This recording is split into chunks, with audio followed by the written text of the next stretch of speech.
Blog Talk Radio.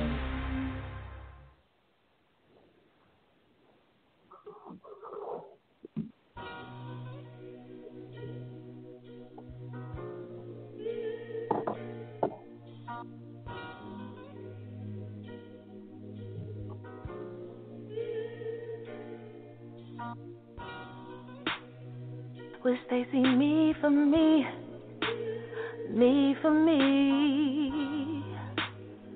Wish they see me for me, just me, but they. The reflection of a girl's depression from boys who concerned about impressing and not respecting. I've been blessed with this blessed curse.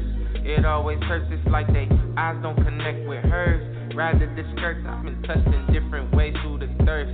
Second and third, so bad I've been conditioned not to flirt. What is it worth when I cross the street, they just stop and flirt. I can hear them now, hey baby with the body, come let me feel it now. Just see me for me. Hey, it's DJ D. Hey. And Miss Vicky in the house. And this is Tunnel Vision with WEXP Tunnel Vision. How y'all doing today?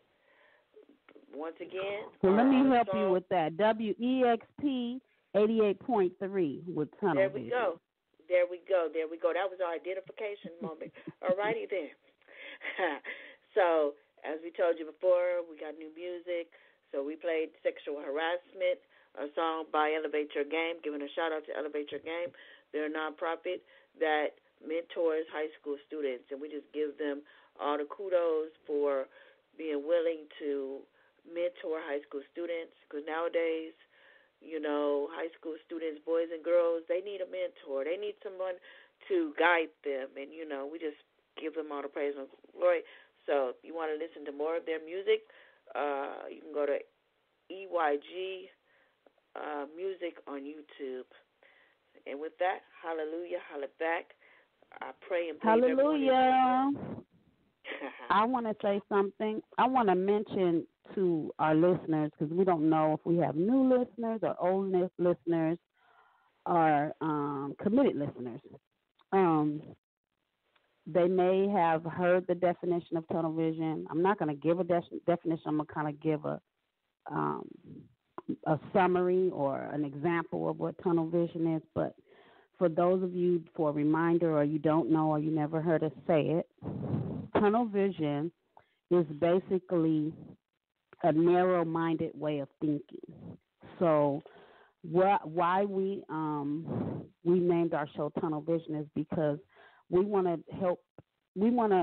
pave the way for people to be able to have their own perspective, but yet respect other people's perspective and be able to have an open mind on, you know, different conversations. And our focus is social issues. So when you're talking about different situations that occur in society and bring it home in our own personal homes, in our communities, in our, if you say communities where we live or communities we go to church in, so it can be the church community, it can be at work, just wherever you find yourself in different times of the day, you know, in your life, there are situations that have occurred or they will occur. And, you know, with a tunnel vision mindset, sometimes people can be narrow-minded and judgmental. And we want to pave the way where we can be an example and maybe and also give suggestions, because we can't force anyone to do anything, but give suggestions to agree to disagree. At least listen and take it. What word am I looking for, DJ DK? Like she said, you don't have to agree, but agree to disagree. But the whole point of it is to walk away with the mindset of, let me think about that.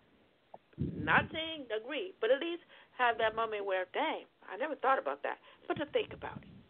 And that's all we want. Mm-hmm.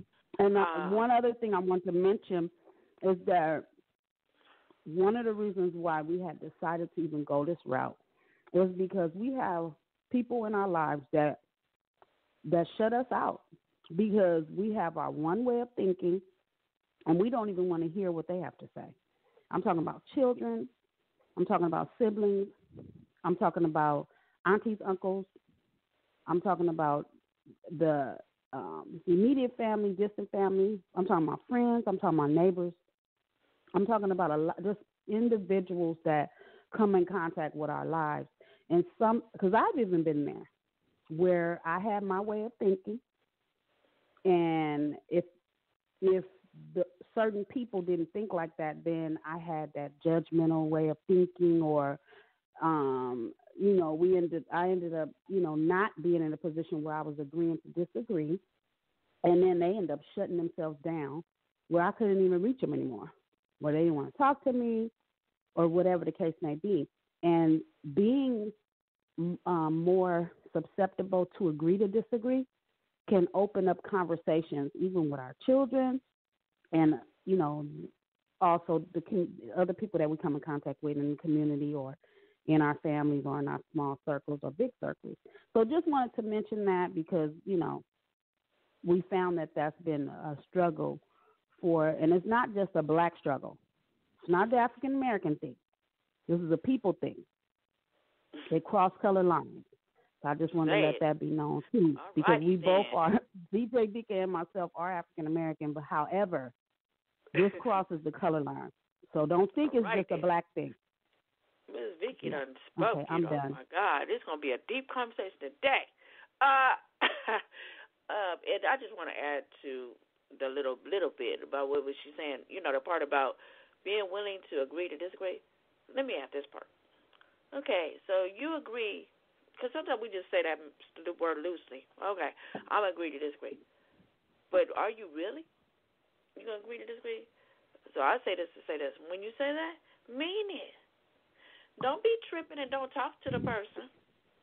Yeah, because some people are saying it to be sarcastic. Some people will say it to be sarcastic. And then they still be mad at you. I thought we was agreeing to this week. We can't go home? No, I can't go talk to you. I ain't going nowhere with you because you pissed me off. No, remember we did this week. But if they are upset, so sometimes conversations can be hard and it can cause you to feel a little some type of way. It's okay, but then go back and fix it. Like, go back and resolve it. Don't hold on to the anger. Don't hold on, because if they can't control their emotions at that moment, if it flares up. However, you can control how you react to those emotions. Right. So if you need a moment, take that moment. But I'm just saying, like, take into consideration, maybe you can revisit the conversation or just at least let the person know that I respect what you're saying, but I just don't agree. And let's have peace. Let's have peace, but we can still go on being friends and all that. That's really what I'm talking about. But yes, Miss Vicky got a point. If it gets that point, try to smooth it over so you can continue the relationship. And then it depends on who the person is too. And I'm gonna leave it right there because that's gonna cause me to go into another conversation topic that we don't want to talk about today. Okay. Resource time. We're all about resources. So, wait a minute. Let me do my part before Miss Vicky. Miss Vicky, would you like to do our identification sponsor information? Yes, we like to give. Well, we gave a shout out to WEXC 88.3. Well, anyway, we did it. We kind of did it. So anyway, we want to give a shout out to them for sponsoring our show, sponsoring us to host the show on their podcast station. Also, we want to give a shout out to Eon H2O Water, who are basically almost one and the same with WEXP 88.3. And we love you. We appreciate you for all your hard work and creativity. And we look forward to going out here and, educating people and bringing awareness and empowerment to different, environments by partnering with you. So that's what I wanted to say. Thank you she made me mess with my words. I was going to say thank you very much. That was very helpful. All righty then. So let's go back to our LA Law Library. pro bono workshop information that we started last week. So I'm going to give a little reminder. I'm not going to give all of them. I'll just give 3 for each date. So Monday, October 21st, 2019, landlord-tenant, where you begin is a workshop. It's 11:15 a.m. to 12:15 p.m. And the next one is how to challenge government agency decisions. That's 12 p.m. to 1 p.m. And the next one is who's the client, ethical issues and medical legal community partnerships. Tuesday, October 22nd, volunteer training, establishing guardianships is 10 a.m. to 11 a.m. How to become a minor's legal guardian, 10:30 a.m. to 2:30 p.m. Assess to police personnel files, 12 p.m. to 1 p.m. That sounds kind of interesting. I'm going to move on. Free help with clearing criminal records, 5:30 p.m. to 8 p.m. That's all these workshops on Tuesday, October 22nd, 2019. And also, this is pertaining to domestic violence. I was going to try to go myself to this one. It's a book discussion. No visible bruises. What we don't know about domestic violence can kill us. And the author's name is Raquel Louise Snyder, 6:30 p.m. to 8 p.m. And then one more. Wednesday, October 23rd, service animals, what you need to know, 10 a.m. to 11 a.m. And that's going to be a big topic. I could feel it. And all these workshops are through the LA Law Library's Pro Bono Week. And if you want more information, you can go to the website, probonoweeklawlibrary.org. So that's all our resources. And once again, a reminder, October, let me say this. October is my favorite month. Let me say my favorite month, because it's not about Halloween. It's about my birthday. And it's about the fact that I was given life and was born, and it's due to my testimony, and I'll share my testimony another day, but that's why I'm really big on my birthday, based on my testimony. And it's also Miss Vicky's birthday month as well, and we were celebrating last week, and we continued the celebration this week for Miss Vicky. So you want to share what you did this week, Miss Vicky, for your birthday? Well, okay, since you volunteered me to do that, sure. So my birthday was October 9th. That was Wednesday. And for about 5 years now, about 5 years, every October I usually go to the Catalino. I said Catalino. That is funny. I don't know where I got the Lino part. Maybe I'll figure it out later, I'm sure. But every year in October, I go to Catalina Island for the Jazz Fest, the Catalina Jazz Fest. They call it Jazz Track. And so I usually go, but I usually track. Oh, track. It's with a TR. But yeah. So anyway, I usually go the week after my birthday every year. Last year was the only year I didn't go. But I went again this year, and it was wonderful. But this year I went the first week, which was my birthday week. And it was wonderful. I had a wonderful time. I met a lot of wonderful new people. Usually when we go the second week of the Jazz Festival, because the festival is 2 weeks in a row, Thursday through Sunday. And we met a lot of new people along the way, but a lot of them return, and they come back every year. So this year, being that we went the first week, we met a lot of new people, because the people that we usually see and know, they come on the second week. So it was very interesting. It was really, I really had a good time, and it was a very, very nice, positive stress reliever. So, yeah, that's what I did. So every week until the end of October, we will share what we're doing for our birthday. So next week, we already got plans. We're going to go to a movie, Gemini Man with Will Smith. So we'll share about that next week. So with that being said, now that we done shared about October being our birthday month, October is also Breast Cancer Awareness Month, National Disability Employment Month, and it's also Domestic Violence Month. So on that note, as we had promised, that every week during the week of October, we're going to give a few facts about all three. So don't forget to give the resource number for domestic violence. Oh yes. So I'll give that number when we get to the domestic violence first part. Thank you, Miss Figgy. Teamwork. Okay. All right. Facts about breast cancer in the United States. If you didn't know, 1 in 8 women in the United States will develop breast cancer in her lifetime. In 2019, an estimated 2,068, 600 new cases of invasive breast cancer will be diagnosed in women in the U.S., as well as 62,930 new cases of non-invasive in-situ breast cancer. 62% of breast cancer cases are diagnosed at a localized stage, for which the 5-year survival rate is 99%. Oh, that's awesome. This year, an estimated 41,760 women will die from breast cancer in the U.S. Although this is rare, men get breast cancer too. The lifetime risk for U.S. men is about 1 in 1,000. An estimated 2,670 men will be diagnosed with breast cancer this year in the United States, and approximately 500 will die. One more. 1 in 8 women in the United States will develop breast cancer in her lifetime. Oh, I already read that. Why they got it on here twice? Anyway, let me do another one since I already read that. Breast cancer is the most common cancer in American women, except for skin cancers. Okay, so I gave you a lot of facts about breast cancer, a lot of information. So feel free on your own time to go to the nationalbreastcancer.org website if you want more information. Moving on.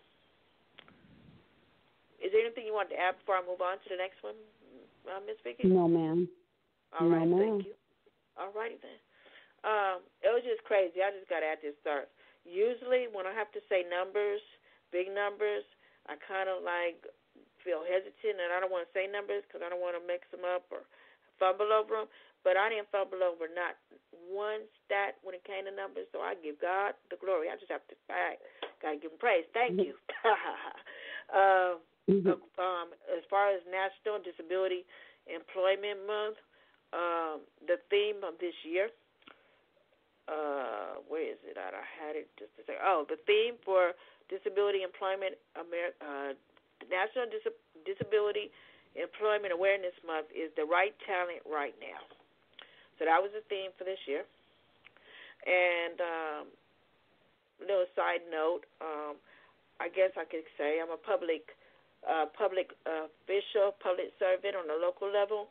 I'm a commissioner. So we had our mentor day this week, and we were able to have 19 students from local high schools in Long Beach come to City Hall, and we paired them up with city officials, people that work throughout the city. So we had the district attorney, we had public works, we had the police department. Whoever wanted to come mentor these students, we paired them up, and they were with them from 8 to 12. And then KCOD, which is the commission I sit on, we gave them certificates and we fed them, and then we asked them to come sit in on our meeting. So they were able to sit in on our meeting and watch us talk about things and advise City Hall, the mayor, and they were very excited because, students, don't get that opportunity every day. And, I was the chair, so I kind of was the one leading the ship, and I was sharing with them about how they were going to be on TV. So that was funny because they forgot about the fact that they're going to watch city officials talk about issues about people with disabilities. They was all happy about the fact that they're going to be on TV. So that was fun. Anyway, so I'm glad that KCOD does that every year in respect to bringing awareness of the importance of employing people with disabilities. So there's 10 ways to foster or highlight National Disability Employment Awareness Month year-round. So I'm just going to give a few ideas that I found. So one idea was for employers to do is gather ideas from your corporate disability employee resource group. Idea number 2 is to hold a National Disability Employment Awareness Month kickoff event in October. Number 3 is to host a Disability Mentor Day. So we already did one. Idea 4 for employees is to sponsor a lunch and learn series about disability issues. Oh, these are really cool. Idea 5 is to provide volunteer opportunities to your employees. So that's a few little ideas. Nice. I'll share the other 5 next week. And last but not least, we're going to talk about Domestic Violence Month. We're going to share a few myths about Domestic Violence Month. So myths are, how can I say this the correct way? Myths are things that you think are true, but they're not. Okay? So me and Miss Vicky read this book, and we highlighted it in our calendar. So it was very helpful. So the name of the book is It Shouldn't Hurt to Go Home. And this is considered the Domestic Violence Victims Handbook. It should not hurt to go home. When we go home, that is our sanctuary. We should feel safe. So myth number 1, let me read this. You can't believe everything you read and hear about domestic violence. Here are 8 common myths about domestic violence. They are not true. So that's what it is. Things that people think are true, they're not true. And I'm not going to read all 8. I'll just read a few and read the rest next week. Myth number 1, domestic violence is just a monetary loss of temper. This is a myth. Domestic abuse is just the opposite of a monetary loss of temper. The batterer makes a conscious decision to batter. It's an ongoing technique used by the batterer to enforce control through the use of fear. So it's not about, they were just upset for a moment, it'll go away. No. Myth number 2, domestic violence only happens in poor families. No. Domestic violence occurs throughout all levels of society. There is no evidence that suggests that any income, level, or occupation, social class, or culture is immune from domestic violence. Wealthy, educated professionals are just as prone to violence as anyone else. All righty then. You heard it first on Tunnel Vision, WEXP Tunnel Vision. Myth number 3, domestic violence is just an occasional slap or punch that isn't serious. Now, see, I didn't even have to read that one. I know that for a fact. That's not true. Victims are often seriously injured. Over 30% of women seeking care in hospital emergency rooms are there because they have been injured by their domestic partners. Battered women are more likely to suffer miscarriage or to give birth prematurely. Battered men also suffer physical injury. And one more, myth number 4, heads of households have the right to control the people they support. Let me read that again. Heads of households have the right to control the people they support. No partner in a domestic relationship has the right to control the other partner. And on that note, I'm going to leave it right there. So, we have given you information on... Go ahead. I was going to say, no, they don't have the right to control. No one has the right to control anyone anyway. But, yeah, the domestic partner does not have that right to control.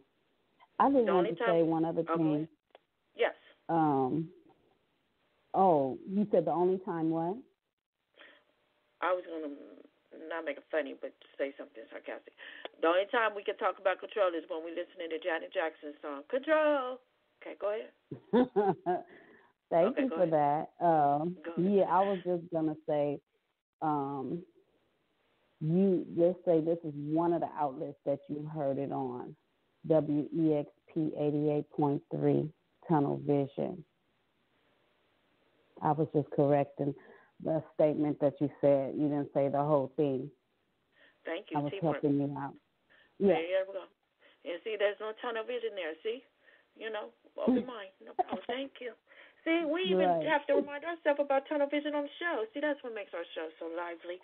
All righty. So now we've given you information about breast cancer awareness. We've given you information about National Disability Employment. We've given you information about domestic violence. And we've given you the update on our birthday month. And don't forget, feel free to donate. We still have our fundraising going on in honor of both our birthdays. And while I'm there, I'll go on and give our information. Social media, Facebook, Divine Victory Ministries.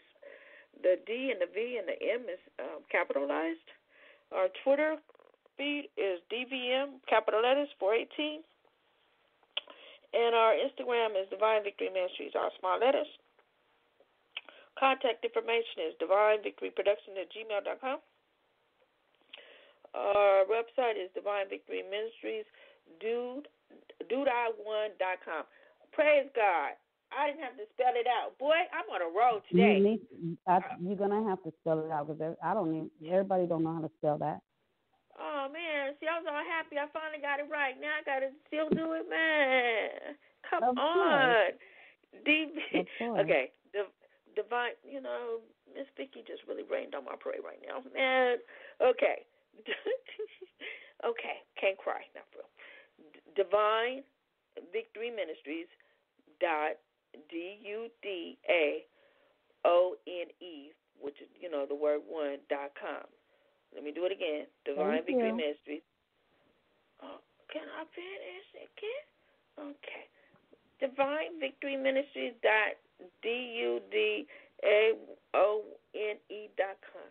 Thank you, Miss Vicky, for letting me finish.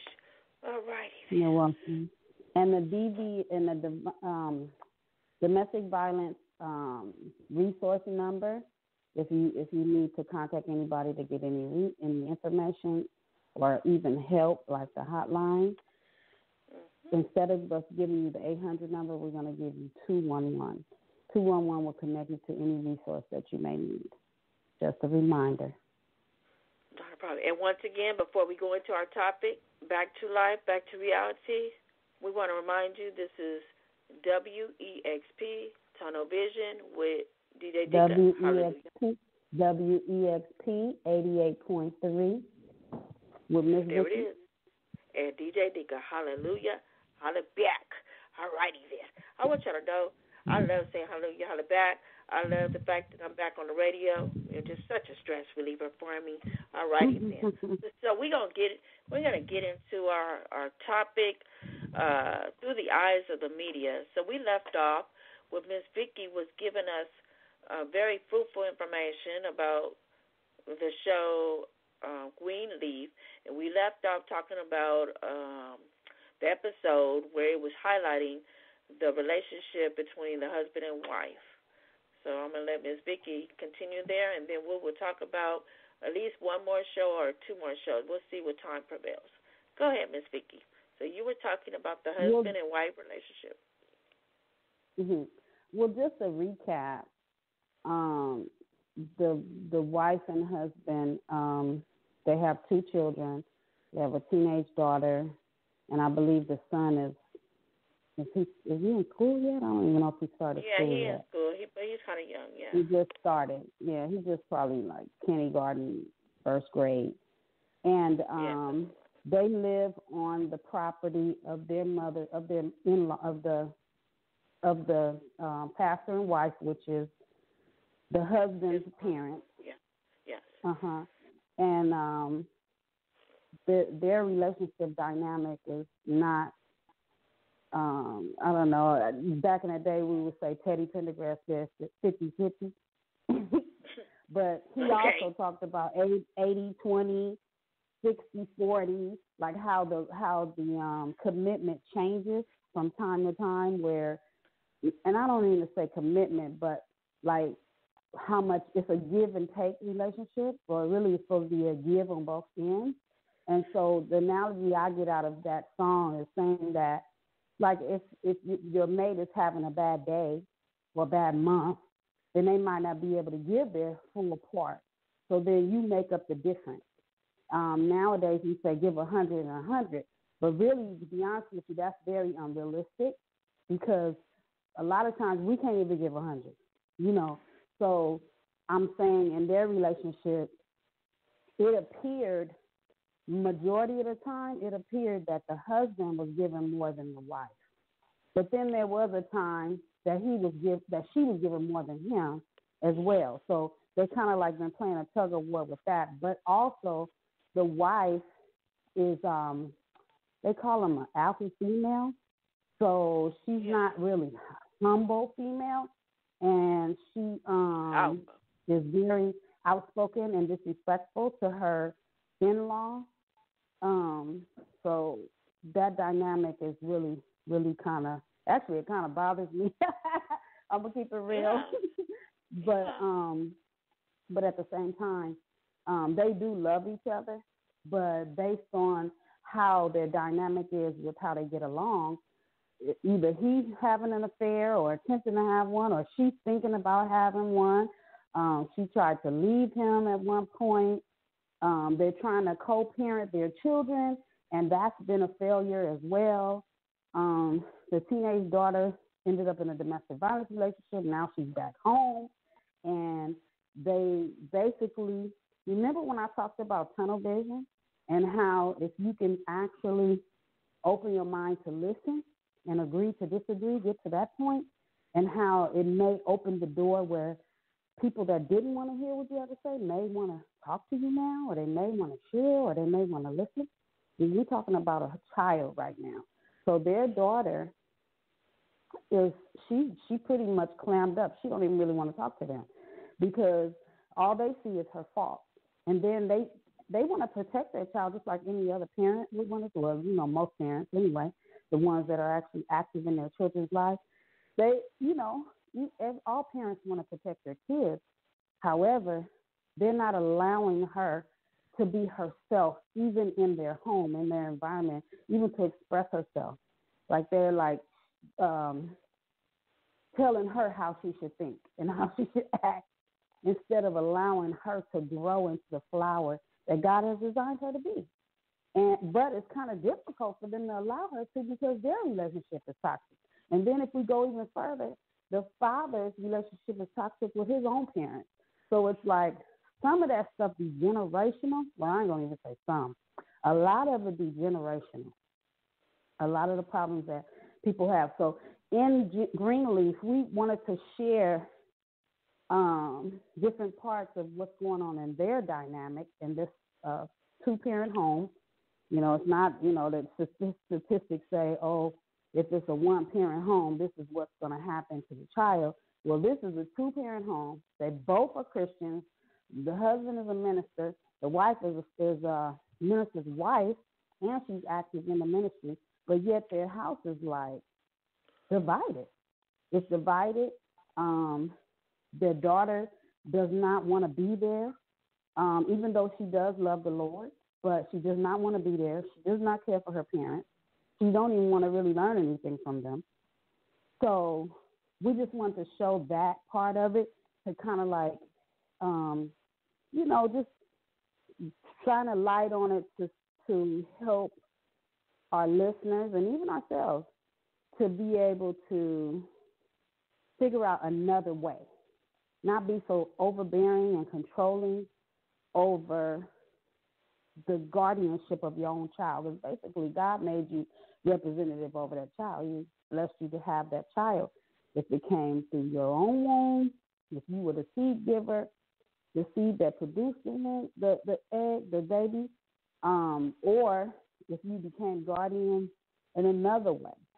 The bottom line is, I'm just saying that consider,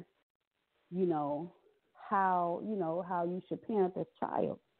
Because sometimes we can see the worst enemy. You know how we say we can be our own worst enemy? We can be our worst enemy, our child's worst enemy. So we need to take that into consideration. Well. Did you want to add to that, DJ? Yeah, kind of. So like, all the subjects we talk about, and like I said, we're doing media right now through the eyes of the media. So even though, just a reminder, even though these are TV shows, and some of us might not want to admit it, because I've had conversations with people about that too, most of the time when you see stuff on TV, believe me, they have done research, and they're using stuff that's in everyday society, and then they put it on TV, and they make a storyline of it, but that's stuff that really be going on. So just because you see it on TV, please don't be under a rock and be like, oh, that ain't going to happen to me. That don't happen in real life. Yeah, it might not happen to everybody, but you best to believe. Most of the time when you see stuff on TV that's to a storyline, it's happening in real life. And so I just appreciate Greenleaf willing to highlight social issues and highlight things that people might not want to talk about, especially when it's pertaining to church folks. Because I hate to say it. It's I don't know what to call it, a myth or not, but some believe when it comes down to church folks and we Christian that we don't make mistakes or we don't do anything. We're human. And Christian is just our faith, but that don't mean we don't do things or things don't happen to us. So get over that. What is that word? Get over that myth or get over that way of thinking, tunnel vision thinking, okay, because we go through things just like everybody else. Stigma. The difference. Yes, there we go, stigma. Yes. We go through things just like everybody else. It's just how we allow God or our faith to help us get through it. That's the only difference. So thank you very much for that summary of that show. And I just want to add, we're going to go into another show, but because it is Disability Employment Awareness Month, this past week, God has really been opening up the door for me to what is it? I don't want to say beef up. What is the word I'm looking for? Outside of DJing, my second favorite thing to do is public speaking. It's kind of like my therapy. So lately, the door has been opening where I'm speaking and a lot more, having to speaking engagements, and I give God all the praise and glory because doors are just opening up where I'm being asked. And in the past 2 weeks, I think I done spoke more in the last 2 weeks than I've ever spoke, and my voice is kind of affected. But God is good, because I'm going to start taking some tea and start nourishing my voice because I see the door is going to continue to fly open, and I need to be ready. But anyway, I just spoke on a panel this past Friday, and it was myself with 6 other people that had disabilities, and we all had different disabilities. But we were able to share our story about being a person with a disability, coming from a childhood to coming into an adult. So, basically we spoke to parents, and it was very enlightening to speak to parents and let them know that just because you have a child with a disability, it's not the end of the world. Your child has a disability, but he can grow up to be a successful adult. There's tools out there to help your child become successful. So I just wanted to say that. That's in the social issues too. They didn't have the tools and resources that they have for disabled people now. So I just encourage parents out there, if you have a child with a disability, encourage them, love them, teach them how to love themselves. I'm working on that still at 52 years old, learning how to love myself, because you got to love yourself first before you can ask anybody else to love you. Let me say it again. You have to learn to love yourself before you can ask anybody else to love you. Well, I believe that part of it is you need to know what it looks like. And that if you don't true. know what it looks like, then how can you ask somebody else to love you? That because is true. you would think that they loving you when that ain't even love, because you don't even know what it look like. And I'm gonna be transparent. I'm working through that as well, because believe it or not, that is a struggle for some people. If you don't even know what it is, you don't even know what it looks like, and then sometimes that gives. I said sometimes that gives room for the door to open for people to go through a domestic violence relationship, because they're looking for love. They're looking for love in the wrong places. At first, they don't love themselves. And that's what happened to the little girl on Greenleaf. That's what happened to the daughter. Okay. The daughter, now, only thing I want to say is that I don't want to be so harsh to say that everybody that ends up in a domestic violence relationship don't know what love is. Sometimes there's some unresolved issues why people end up in domestic violence relationships. However, she had a misinterpretation of what love was in her life. And, you know, even watching her parents go through their infidelity, because the father had infidelity, and the mom is being overbearing and bossy, and she don't see them really being loving to each other. So, you know, she ended up going out and getting in a relationship that turned out to be very toxic. The little girl, I'm saying, the daughter ended up in that relationship, and I believe in her situation, she didn't know what love looked like. She didn't know. Only thing she knew was she knew that God, she had some idea about who God is in her life and who, you know, what place that they play in her life in some parts. Like, she's still developing and still learning, you know, a lot of stuff about the Word of God and her relationship. But I'm just saying that she did know the difference between somebody being kind and someone being mean. She just didn't want to let go of the guy because she wanted to, she wanted to be committed with him. She wanted things to work out, and she figured she could probably be the person to change him. And then, you know, she was also, it was like she wanted him to be in her life also because she wanted to be seen. She wanted to be popular. You know, it was some other ulterior motives that allowed her to stay in it to the extent that she stayed in it. You know, the only thing was, you know, sometimes I have to say this. Sometimes with certain movies, you know, and I really love Greenleaf, but sometimes if the acting is not like the greatest, and I'm not trying to say she didn't act, but it could have been that is the reason why I'm feeling this way, because she said she loved him so much, but her face didn't look like it. Like it wasn't convincing that she loved that little boy. You know what I'm saying? Like how some people when they act, and you'd be like, oh, she loved him, you know. But it didn't seem like that. She wasn't that convincing. However, her actions made her appear that she loved him and she stayed with him for that. But I think she stayed with him also because she probably wanted to get away from her family. She was like, this is more exciting. You know what I'm saying?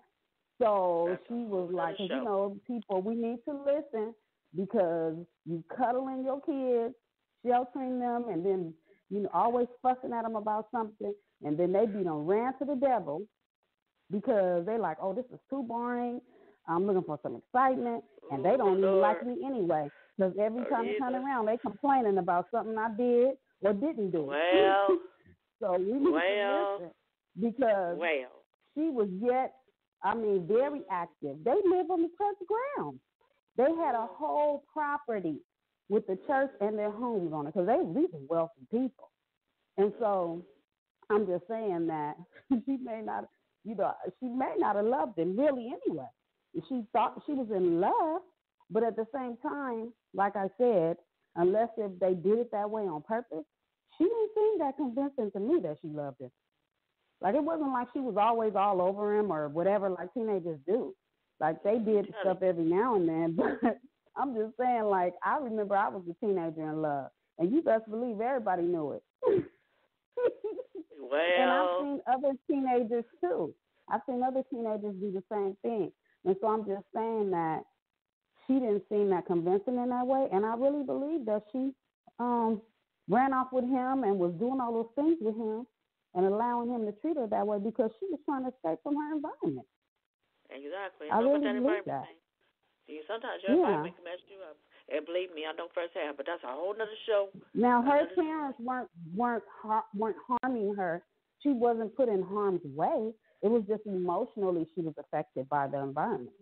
And then the part that what am I trying to say? the thing okay. I am not gonna stutter. I'm not even a stutterer. The thing that happened was she ended up getting tricked.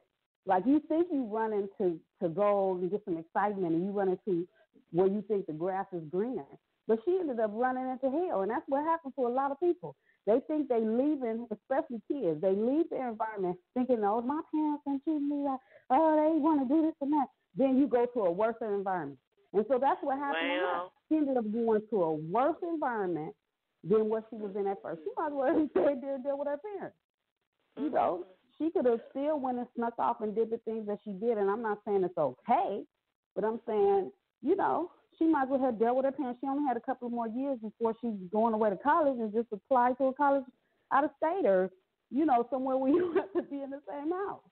But I'm just saying, instead, she decided to run up this little boy, but she's thinking, oh, this is a fast way I can get, you know, change my environment and I can have fun. And then it ended up being a worse situation. Even where he embarrassed her at her own prom. Or abuse. What was it? Was it that one the prom? That was a debutante. Right? Wow. Yeah. Yeah. He embarrassed her at her own debutante. Well, let me wait, Miss Vicki. Hold that thought. Okay. We need to have an identification moment. Okay.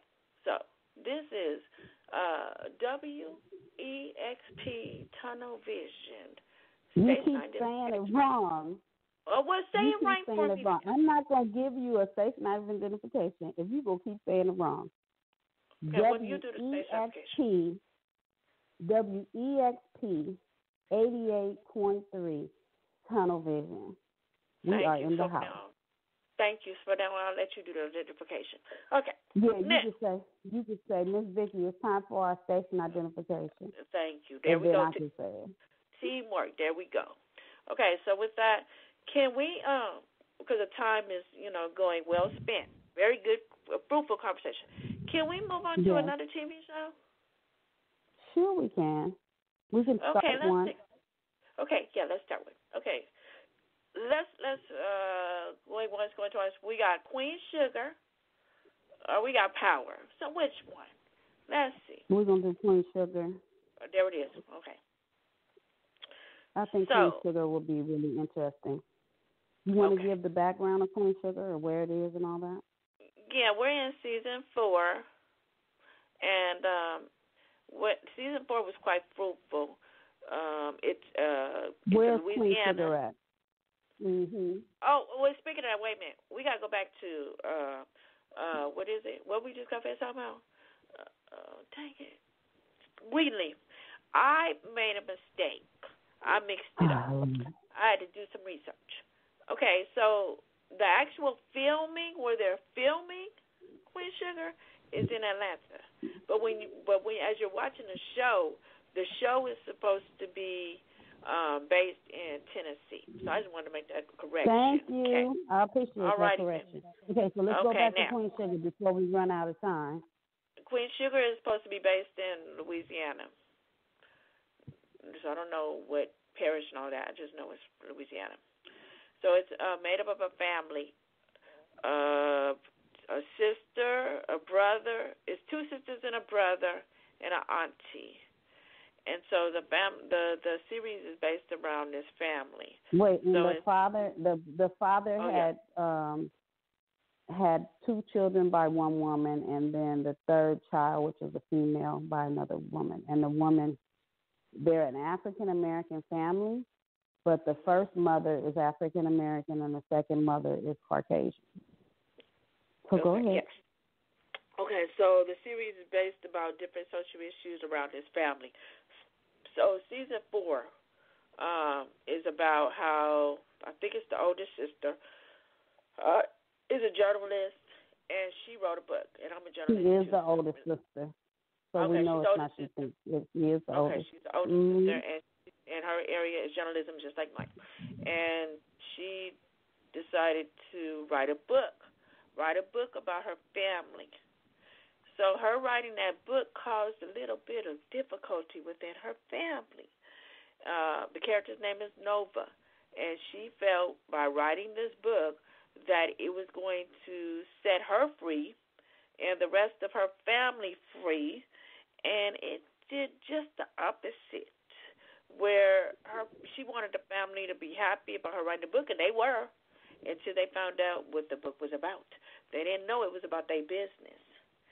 So they kind of was upset. So the rest of the show season is about how they're upset because she wrote the book, also because she didn't forewarn them what she was writing, and, so. So just to add to what DJ Dika said, not only did she write a book about her family and their journey, she told intimate details about personal stuff, about each family member, each person that was close, even her brother and his mother of his child.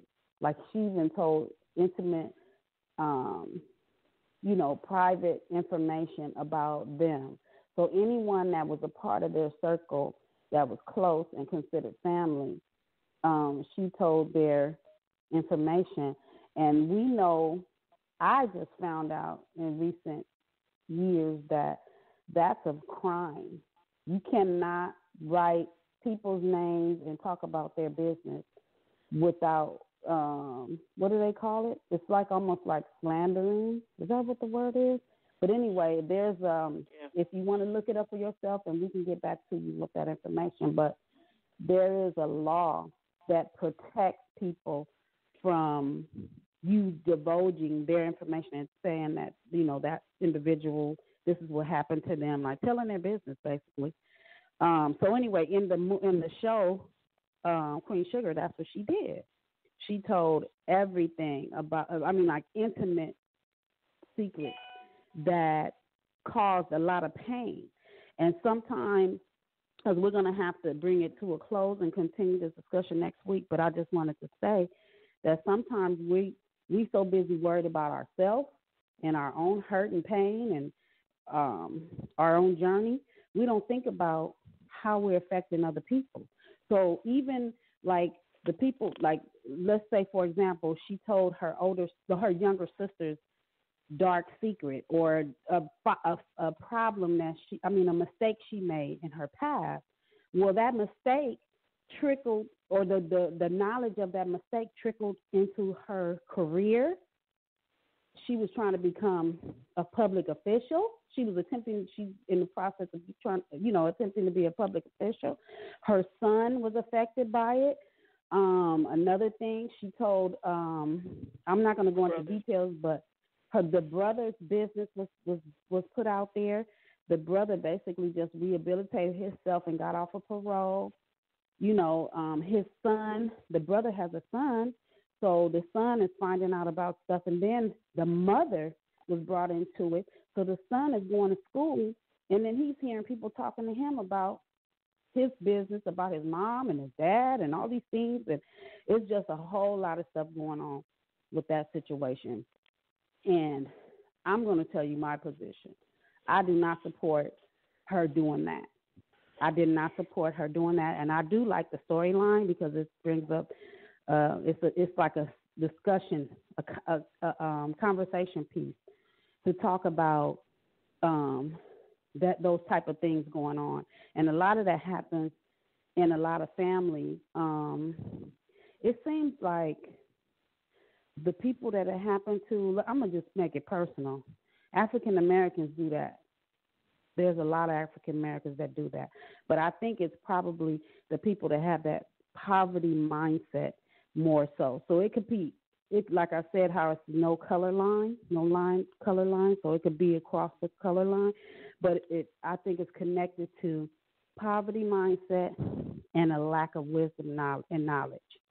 So with all that being said, we're going to follow up on that conversation next week, and we'll go into more detail and subway into different parts of different dynamics of what's going on in that family. It's a lot going on, too. So, and then keep in mind, we're sharing and we're talking to you about social issues that are being shown to us through the media's eyes, but a lot of this stuff mirrors our own lives, and it may not be personally, but it can be close-knit.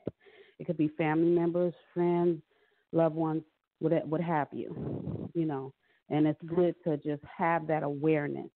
DJ Dika, did you have anything you wanted to add before you play your wonderful song?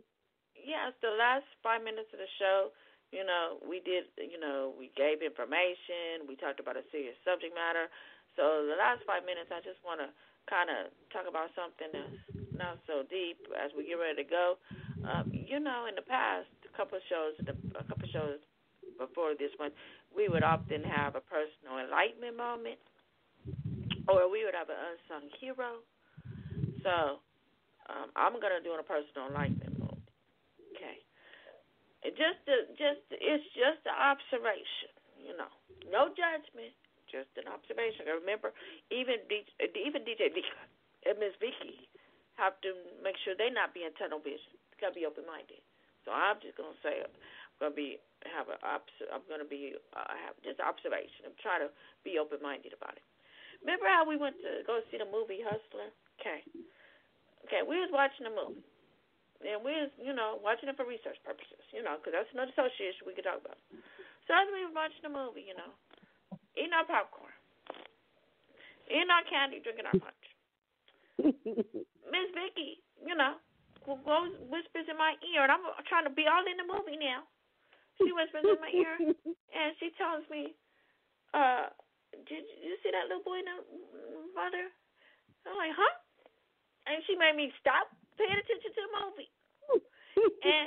And I had to focus on what she said. I'm like, huh? And then I seen the little boy and the mother. I realized what she was telling me. I was like, now. And Vicky was saying, that don't make no sense. And I was trying to get a woman a bit of a joke. I'm like, well, she had to take to the bathroom. Vicky, man. No, you missing the point, Dika. Why is he in here? I'm like, well, hey. Maybe she wanted to teach him about sex education. Maybe she didn't know what the movie is about. So I'm just saying, And when you looking at the movies and you buying the ticket, it says rated R movies.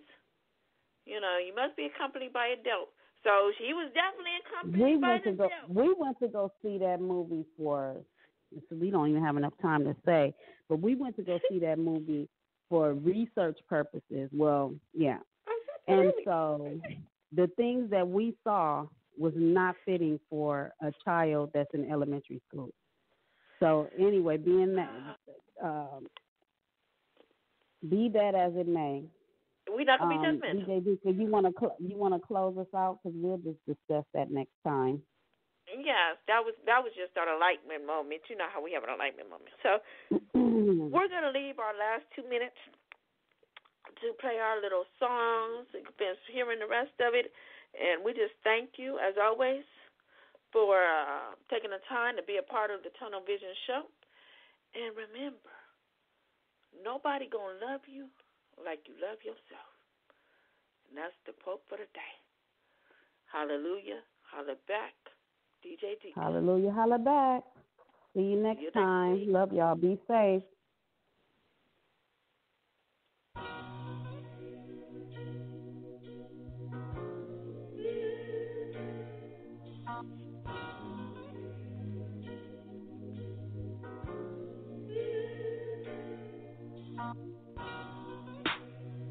Wish they see me for me, me for me. Wish they see me for me, just me, but they. The reflection of a girl's depression from boys who concerned about impressing and not respecting. I've been blessed with this blessed curse. It always hurts, it's like they eyes don't connect with hers. Rather the skirts, I've been touched in different ways through the thirst. Second and third, so bad I've been conditioned not to flirt. What is it worth when I cross the street, they just stop and flirt. I can hear them now, hey baby with the body, come let me feel it now. Just see me for me, me for me. Wish they see me for me, the real me. And I know this feeling just ain't right. Wanna be free just to live my life without you seeing me for my body. They can't, They just see me like the woman on TV, IG naked or bikini. I know you're man and you're so visual, but don't be typical and make it all about my physical, cause I can't put a picture up without someone saying